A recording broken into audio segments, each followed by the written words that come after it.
Hey everyone, this is Derek Hansen, and what I'm going to do today is I'm going to do basically a summary of my 10 by 10 virtual master course. For people who are interested in purchasing the course, this is a bit of a preview.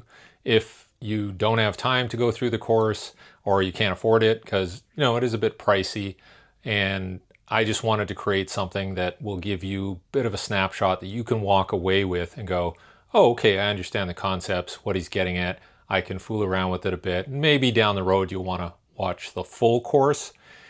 But for now, this is just kind of a summary and some of the more, I guess, important points around the 10 by 10.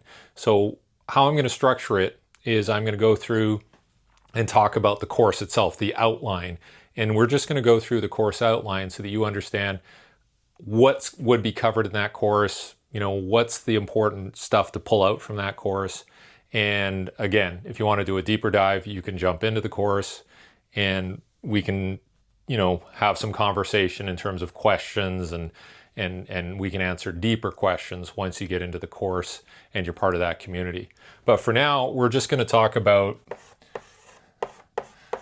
what I call is a lot of people refer to it as 10 by 10, 10 times 10, 10 by 10, and that is 10 repetitions of 10 meters or 10 yards. And the idea here is that we're doing them in rather quick succession. So if you've ever seen it done, it's basically you run 10 yards, you decelerate anywhere from 10 to 15 yards, set up the other way, come back, decelerate. So these 10-yard segments or 10-meter segments will be 1, 2, 3, 4, 5, 6, 7, 8, 9, 10. And instead of like a traditional shuttle where you're just going back and forth like this, you do get an easy deceleration. You get to set up again and you come back. Now, where it gets interesting is what is that time interval between when I finish and when I start again? We'll get into that in terms of the planning and tell you how to affect different types of adaptations, whether it's speed development or conditioning, or you're using it in a rehab setting. So that's kind of what I'm going to cover here. But the idea is, how did this start? And if you go into the course and you're like, okay, did Derek come up with this? And, I didn't come up with it, but I did help develop it out to something a little more comprehensive. But the initial protocol was basically developed probably like 30, 40, 50 years ago. And one of the main instigators was a coach from Poland called Gerard Mock. And, he's known for a lot of things around the sprint world in terms of whether it's his drills, his ABCs, or even the way he produced his sprinters, whether it's doing like a short to long program. And this was popularized by other coaches as well. So the idea here is that Gerard came up with this idea, and really it was a replacement for work that would have been done if you hadn't got injured. So it's a rehab protocol initially. So if somebody was supposed to be doing, say, 6 by 100 meters in a workout and they got hurt, they had a hamstring injury. So typically used with hamstring injuries, we'll cover a little bit more about that. But the idea would be, well, okay, that's 600 meters of work that we're going to be losing. And if you're doing that a number of times per week, how do we prevent the athlete from detraining? Because he knew from experience that if you got injured and you were basically just sitting around and waiting for it to heal, bad things would happen. There's enough studies to show how much atrophy would happen with just, basically a week or two of just bed rest. So he didn't want to do that. So he wanted to figure out, how could I have an athlete still train but not re-injure that hamstring? And so he said, well, if we isolate it to about 10 meters, the hamstring's not that involved. So we're not getting into a late swing phase where the hamstring's elongating and stretching and putting a lot of stress on it. What'll happen is we can work that muscle so it's not at full length, it's at partial length, and it gets strengthened, but it doesn't get re-injured. So this idea of people can't really get hurt, at least with a hamstring injury over 10 meters, 10 yards, he exploited that. And so instead of doing 6 by 100, he ended up doing basically 60 by 10 meters. And those will be subdivided. It would either be, like I said, 10 by 10 times 6 sets, or it could be in 6 reps by 10 sets, right? So it could be 10 by 10 times 6 or 6 by 10 times 10, which again, it all heads back to, hey, we're still getting this work done here, 600 meters. So that's where it came from. So once you understand that, you go like, oh, okay, I get it. We can get some degree of significant stress through the system so that there isn't any detraining. Is it as specific as running 100 meters? No, but even from an energy system point of view, doing 10 by 10 meters is as stressful and could be argued as more stressful than running 100 meters. It's just this reaches a higher velocity, so probably more of an impact of 1 rep of 100 on the central nervous system than 1 rep of 10. Okay, we could probably all agree that, but now we bundle 10 times 10 in a short period of time, maybe we can duplicate some of that stimulus, some of that central nervous system stress. So taking this, and again, we're gonna kind of move ahead a couple of decades here, and I started using it mainly for hamstring rehabilitation, whether it's track and field sprinters, American football athletes, soccer athletes, basketball athletes. I was using it probably about 30 years ago, 20 to 30 years ago, just for rehab only. Okay, so, but what I discovered from that is that when we got through a process, so it could be 10 days, 6 to 10 days on the minimum side, and it could be 2, maybe 3 weeks on the higher end for like a grade 2 hamstring strain. So once we got through doing a bundle of this type of work over 10 meters, 10 yards, multiple repetitions, maybe consecutive days, then we found that, hey, these athletes are in fantastic shape when they finish doing this rehab protocol. So I would have athletes hit the football field again, and they would be fresher and faster than they were before they got injured. So very interesting. So I started to think, okay, maybe this can be a performance protocol. But as you see in the course, if you're taking the course, you'll have to understand there's some real basic stuff to get this thing set up. So if you're watching this video now and you're like, well, how can I start doing the 10 by 10? Well, just start doing it. And all you really need, say these are cones, and this is obviously not to scale, but on the simplest level in the rehab concept, we're going 10, decelerating 10, then heading back. So we're always heading towards the center cone here and then decelerating out. So if you have a flat surface, preferably a track or grass or turf that's even, right? You can do your 10 meter or 10 yard accelerations. Does it have to be exactly 10 meters or 10 yards? Could you pace it out? Do you need a measuring tape? Not necessarily. Now, if you're going to start timing things, you just want to make sure that distance is consistently set. So having a measuring tape does make a difference. But if you just wanted it at the most basic level, where you're just going 10 meters each direction back and forth, now you can either do something like I do, what I call sort of like a cumulative time. So for instance, if we said it takes about 8 seconds to go back and forth, or down for one, set up for the next, another 8 seconds, set up again, 8 seconds, then 8 times 10 is 80 seconds. It's going to be his completion time. So if it's 6, it's 60 seconds. If it's 8, it's 80 seconds. If it's 10, it's 100 seconds, 12, 120, 15, 150. You get the idea. So you could probably just manage the output by just going, okay, how much cumulative time are we taking to do this? And it might be on every 10 seconds, you're doing a bit of a countdown. 3, 2, 1, go. Set up again. Okay, takes about 6 seconds to run it, decelerate, set up, and then you get 3 more seconds, 4 more seconds, 3, 2, 1, go. And they come back. So that's a very easy way to do it and control the work to rest ratio. So if you're more at the 60 seconds, you're going to be more fast paced, less recovery between repetitions, and it's going to be more of a conditioning response where the heart rate gets up quite high. We've had people get up 180, 190 beats per minute by doing that kind of run. Whereas if we're taking about 15 to 20 seconds, a little more recovery, it's more like a traditional speed workout.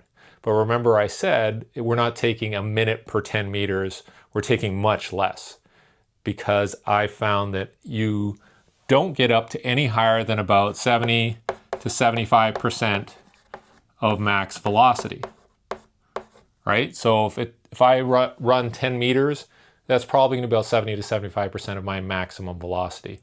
Now, in a sports field or court setting, that's pretty fast. Most of the time, if you can get up to about 75%, there's not enough space, there's other people in the way, you know, you're handling a ball or doing things like that, there's a skill component, then 75% will probably be what you typically hit on the higher end of things. Very rarely are you close to 90 or 100%. Might be on one play. It is less than about 1 or 2% of all of the game being played that you hit those types of velocities. On average, 80 to 85% of all the movement on the field is less than 50% of max velocity. So knowing that, okay, we can at least hit 75% by doing the 10s. But if we end up doing 10 of these in succession, so say we're doing it on the 8 seconds, we're going 10, 10, 10, 10. You start layering up the stress. So now it does become a little more like 100 meters in terms of the total stress from that set. And I think that's the beauty of it. You're getting these multiples in high density situations of doing the 10s, the acceleration, max effort, not necessarily max velocity, but you're getting this super maximal effect of doing all of these runs together. So that's where it gets interesting. And if you go through the course, you'll see that I start dividing it up. So I'll show you right here. So there could be a spectrum of work to rest, and it could be, let's just say on the low end, because practically it's about 5 to 6 seconds. Here, 6, 12, 20, right? And then here it could be 8 and 15.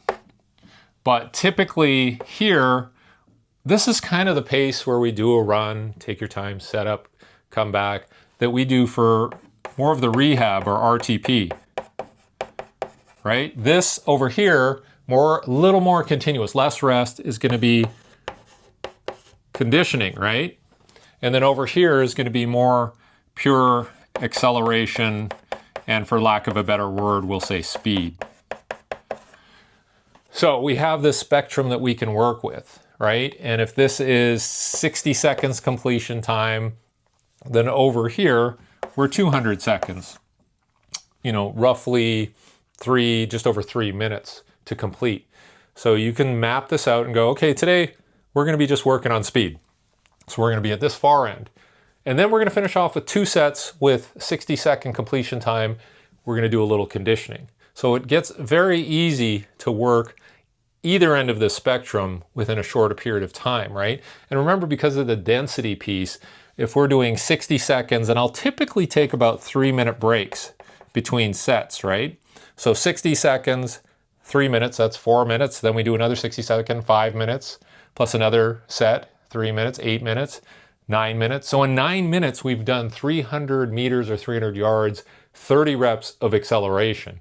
So that's pretty good. That's pretty economical in terms of conditioning and even getting some degree of acceleration work done. Now, if you move over here, obviously things start to multiply out. So that 9 minutes could be 20 minutes, 23 minutes, whatever it might be. And you're still getting 300 yards, 300 meters of sprint work done at a very high quality, but it's not going to take as long as a traditional sprint workout, which could take an hour. So from an economics point of view, time economics, it's very, very scalable to do the 10 by 10. And like I said, you might have just cones to put out, maybe a measure, maybe you use field markings, whatever you want to do to make it very easy to implement. But sometimes you can start putting in timing gates. And the timing gates, you would break the beam here, then you get a time and say it's 1.6 seconds, then you decelerate. And with some timing systems, you can have them set up so that this will be the start and the middle one will always be the finish, and you can keep going. So 1.6 coming back. And the idea here is to find out how much the time deteriorates over multiple repetitions. And with very good athletes, we found that most of the time we can get 7, 8 good reps in, and then it drops off a little bit, but not more than 5%. If you have people who aren't in shape, and haven't been training and doing sprint work and conditioning work and have poor aerobic systems, it could drop off, 20 to 25%. So we really want to have that drop off closer to under 10% to know that we're actually getting good results from a conditioning point of view and good repeat sprint results. So having timing gates, as I really outline in the course, is very, very valuable. The only issue with timing gates is you have to wait and do basically one athlete at a time. So if you have a large athlete of football players, you could have 60, 70, 80, 100 athletes.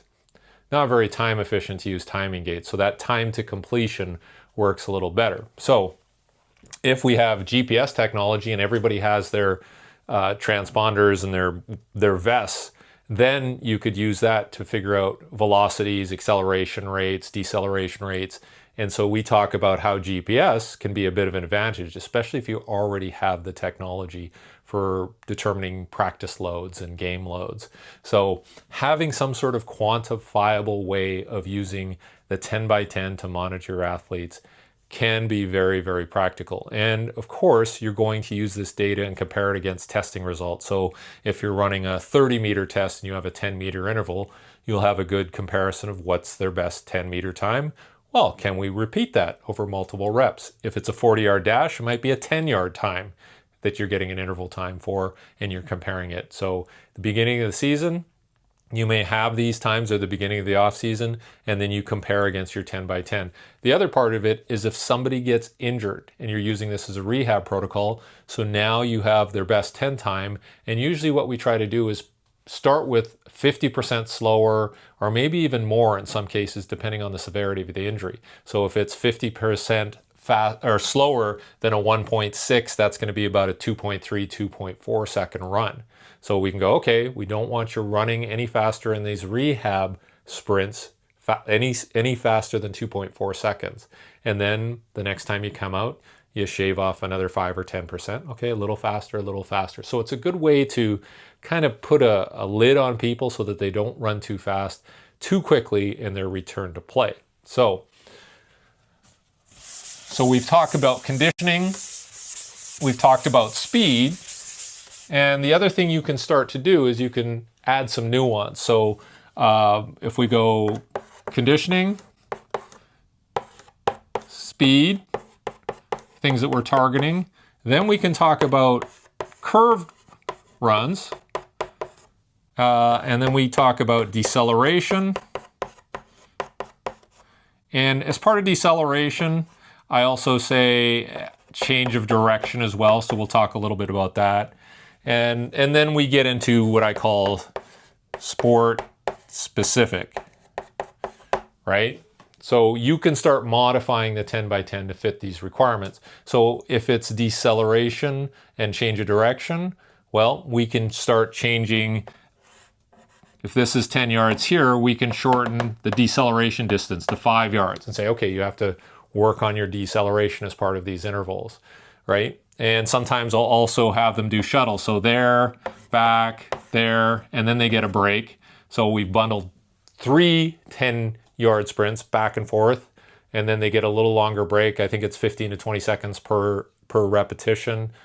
Then they go again, except everything is always going to typically equal about 100 to 120 yards in a total set, right? Curved runs. We can start doing runs this way and that way to work on their ability to accelerate on a curve, which is very pertinent to a lot of sports.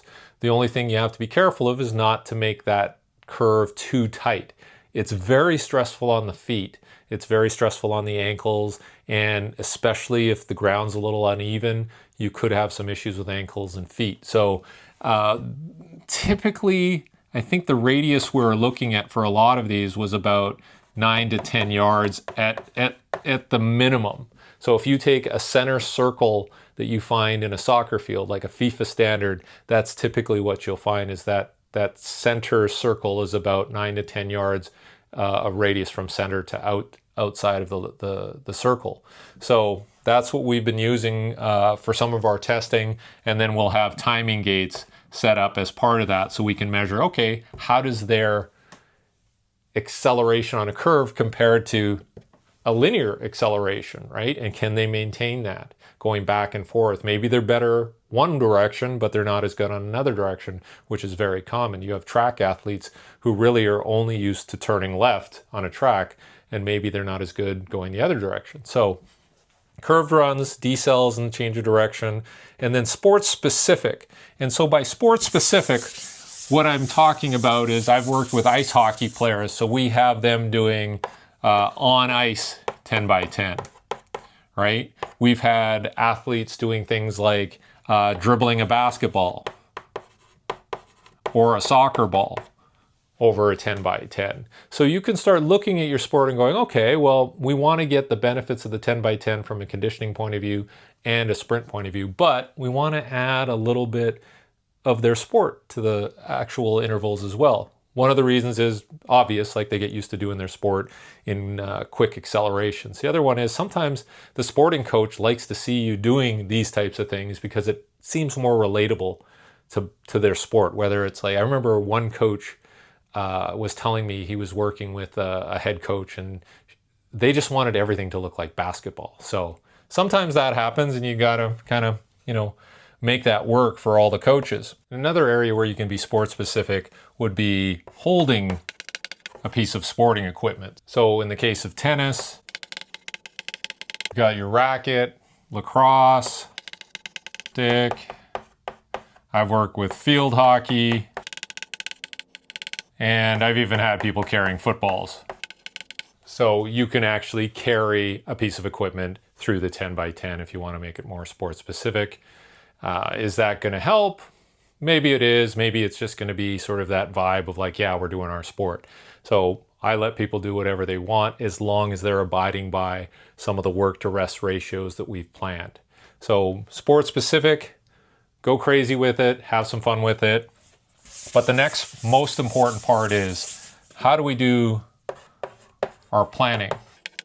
And I think one of the easiest ways to start is by looking at just linear 10 by 10. So that's one option, right? So if we look at all of our different options, we've got linear, we've got curved, we've got more of a decel, change of direction emphasis, and then we can have sport specific, right? But the bulk of your work in a planning sense, and I usually start with 3 sets of 10 by 10. That's usually my starting point, and then we build it out from there. We build it in terms of how much rest we give them. We build it out in terms of how much volume, so it might be 4 sets, 5 sets, 6 sets, even up to 7 sets at some point. But if this is, say, 80 to 85% of our work, then you're dropping in other examples here. And this could be honestly like, 5% of your overall volume could be these pieces, right? Maybe 10% here, right? If you want to be a little more sport specific. But the bulk of your work as you move forward, I think should be linear, very, very specific, very basic, so that you can work on just basic energy system development, strength development, speed development, recuperative abilities. And then you can get a little fancy over here as you work down. But as you start out, this is going to be predominant. You may even start with 100% of all linear, and then you go from there. Do we need to grow it out in terms of distance? So what I always say is we're always trying to equal about 100 yards or meters per set, right? If we go 15 yards, that's 7. If we go 20, that's 5. If we go 25 times 4, and I will stretch it out to 30 yards or 30 meters times 4. Obviously that goes out to 120, but by the time we get there, they're going to be in good shape to handle that as well. But most of the time, it's going to equal around 100 meters or 100 yards per set, and then you grow it out from there. And that's no different than when I do the rehab, which is what we'll talk about next. But for planning purposes, you can dip into all of these areas, but I would do the bulk of your work doing linear sprints and focusing on acceleration abilities, and you'll find that transfers very well to other qualities as well. So if we talk about return to play, the basis or the basics come from a hamstring RTP protocol, right? So that's short distances are okay for the hamstring, short acceleration distances. And like I said, I may always start with 3 sets of 10 by 10 and then grow it out from there. And it might be the next day. And I like working on consecutive days. 3, and then third day, 4, and then 4. And the reason I'm keeping the volume constant on, say, every second day is that usually, say this is at 60% effort, then this is always going to be a little faster. It might be 70 to 75%, right? And then we do 4 sets here, 70%, and maybe this gets 75 to 80%. So just by virtue of the fact that they're going to be feeling better, they're going to be running faster, and you don't want things to multiply out too much. So if we go 3, 4, 5, 6, by the 4th day, if we're doing 6 sets and they're going faster, that might be an overload. So I like doing it this way, right? And then you could have graded exposure to intensity, and you say the first couple of sets are more of a warm-up, and then the last 3 sets will get out to 80, 85%.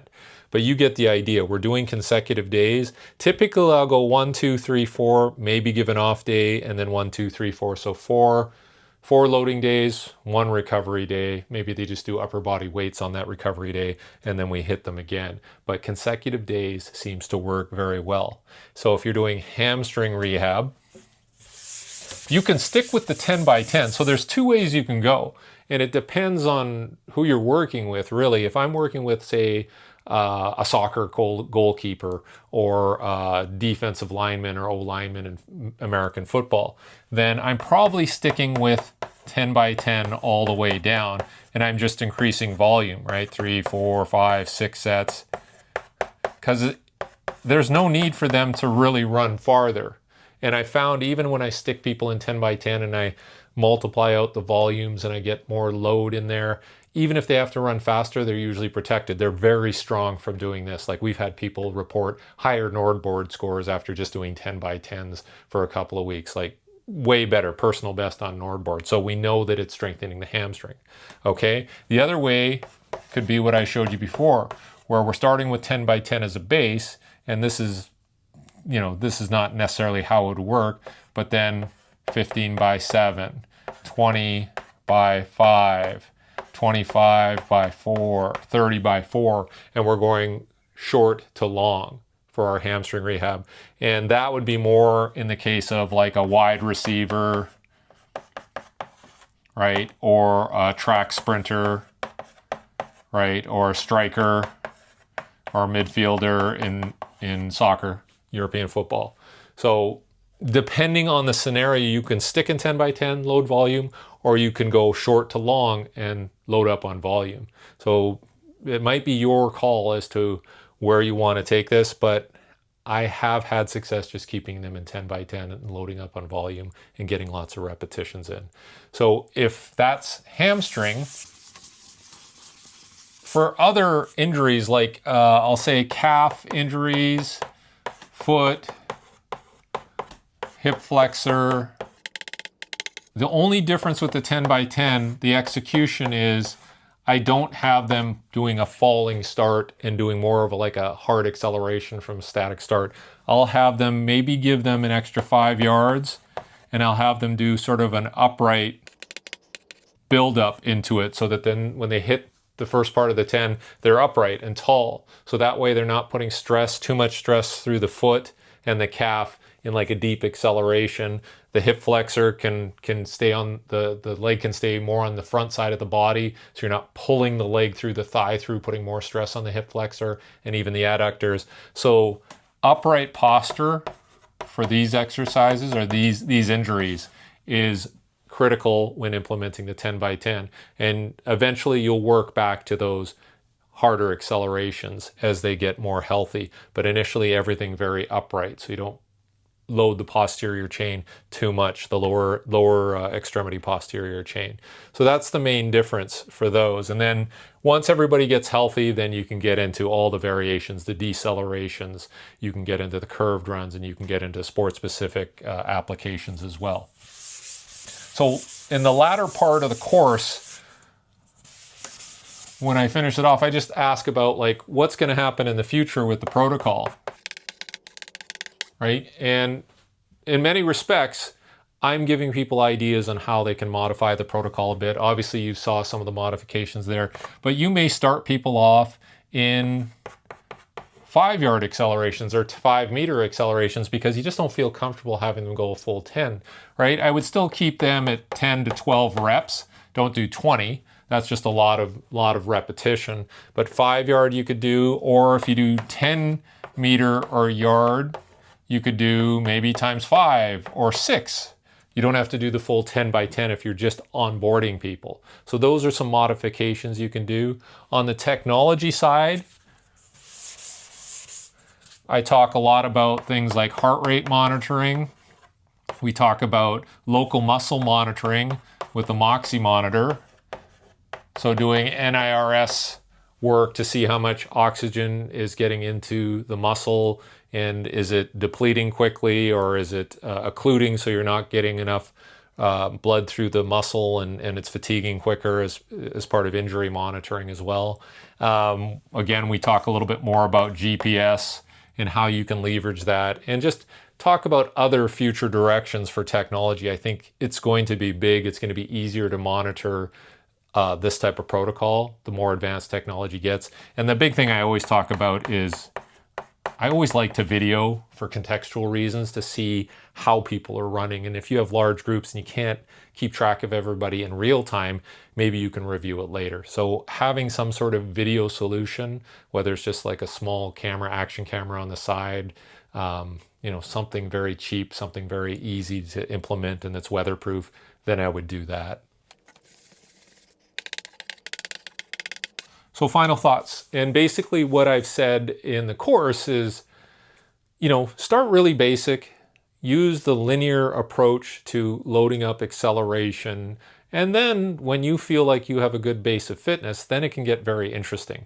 And I think that's the big thing with this protocol is it's very flexible. It's very adaptable. So you can take something like 3 sets of 10 by 10 and you can blow it up to be, I've done 10 sets of 10 by 10 and it's extremely stressful. You can add curves, you can change the surface. Maybe you start on a softer grass surface, then you work onto a track so it's a little faster. You could start in regular running shoes and then work into like cleats for football, baseball, or soccer. So there's so many different nuances that you can have with this protocol. And when somebody finishes a rehab protocol using the 10 by 10, you may continue to use it for part of their actual training and preparation. So those are some things to think of as well. But really, if all I want you to take away from this is like, hey, get out there and try it, then I've been successful. If you want to purchase the course, there's links below where you can access the course. We do have some discounts here and there, but at least it'll give you access to something that is very comprehensive. 14 hours of content, interviews with different professionals, demonstrations at different venues that I've been at, using it with different groups. So you get the full idea of how do I use this protocol. So hopefully I've given you something to think about, and you can at least, if you wanted tomorrow to implement it, you could. So let me know if you have any questions, and I look forward to your comments and your thoughts. Thank you very much.